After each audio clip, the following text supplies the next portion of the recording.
You see this?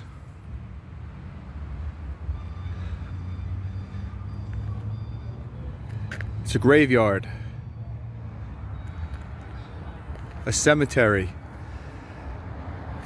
But do you know that the entire world is a graveyard? Because everywhere that we step foot, every piece of land that we walk on is where bodies are buried. Bodies have walked this whole earth.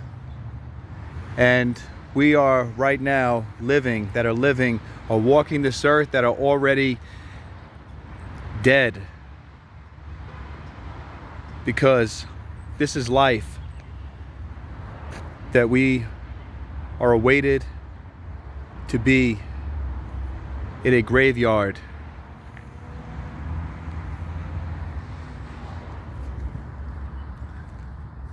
Beware of false prophets, beware of those that come as an angel of light, because the devil, he uses very militant tactics, which I mean very strategic, in a very calm manner, such as the churches that are filled with idolatry, the streets that you walk when you go to all the different cities throughout America.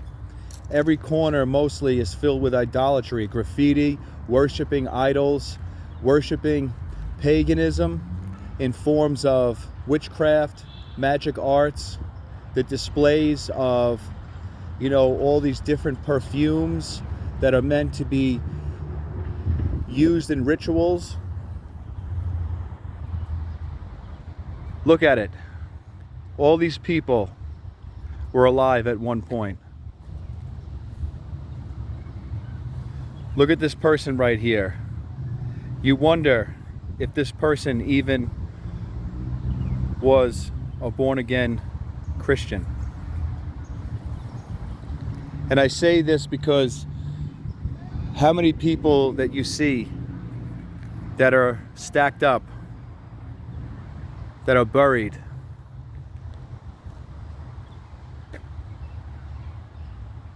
we're on that beaten path that leads to destruction. Because narrow is the way, folks. It is an extremely narrow way to enter into heaven. And we must be able to preach the word in season and out of season. Because truthfully, if you die in your sin, if you die not knowing Jesus Christ, if you take that beaten path without realizing that you're on that path that leads to death, there is no turning back. This is it. Whatever a man soweth, he shall reapeth. And the truth be told, the good news is that Jesus Christ loves you.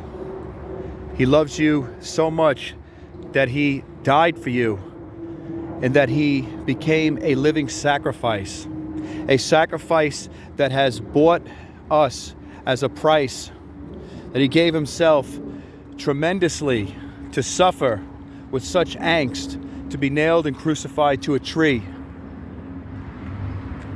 And he was humiliated, he was beaten, shackled. And he was unrecognizable when he was beaten until he was nailed to that tree. That is why we cannot live any way that we please. We cannot satisfy that which is of the carnal flesh. The carnal mind is enmity against God, for it is hostile and cannot please the things of God, because the carnal mind cannot hear the voice of God, because it is shut because of the sin that is bearing fruit of the carnal mind and of the flesh.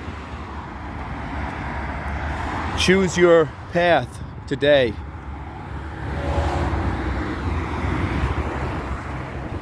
For it is said that man shall not live by bread alone, but by every word that proceeded out of the mouth of God. This is what Jesus said concerning the Jews,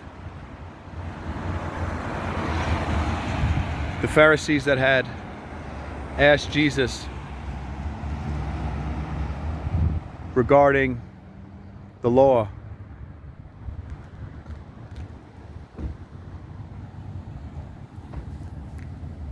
Or I made a mistake.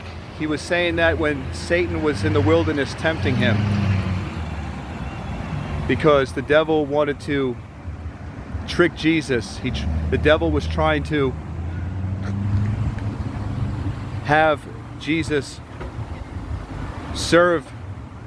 wanting him to serve him, and Jesus says, "Away with you, Satan, for you shall worship thy Lord, your God, the Lord thy God only."